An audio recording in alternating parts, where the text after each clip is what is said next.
So I've been seeing everybody's rendition of this butter board. You guys already know my love for Asian cuisine. I said, why not try this with Asian ingredients? And if this is a dish that has already been created, please let me know.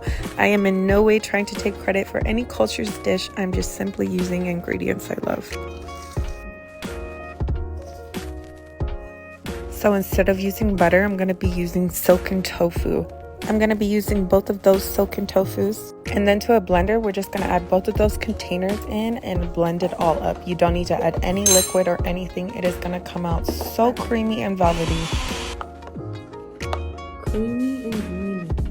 Now I'm just going to go ahead and spread that down on my board. That is most definitely not a plate. It is a board. Yeah, I didn't have a board, but we're making it work. And just look at how the texture of this tofu came out. It is so smooth. Now let's go ahead and get started with these toppings. I'm going to start off by slicing some scallions with my beautiful new knife that I added to the collection. Oh my God, she's so pretty.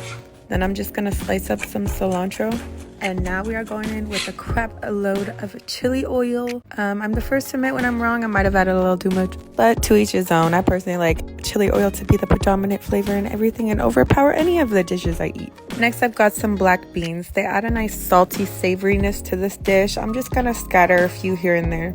Next, I'm adding a few dashes of black vinegar. It just helps balance out all those umami flavors. Now, I found this vegetarian meat floss at the Asian market. I've had the pork meat floss, but I've never tried this. And let me tell you, this stuff is amazing. It has a nice sweet smokiness to it. So I'm just going to go ahead and put little bundles of that on top. For some textural contrast, I'm going to go ahead and sprinkle some fried shallots right over the whole thing. And now for some greenery, we're just going to sprinkle those scallions and the cilantro that I chopped up. And then I just finished it off with some toasted sesame seeds. For the bread part of this, I am using Chinese donuts. And you already know we are using our chopstick to check if our oil is good and ready to go. We're just cooking these enough to where they get a nice golden brown color on them and they are crispy on the outside but still nice and soft on the inside. Now, this was a last minute decision, but I decided to drizzle a little bit of soy sauce on there as well. And this really was the perfect combination. It is so satisfying dipping that donut in there, getting all those delicious flavors in one bite.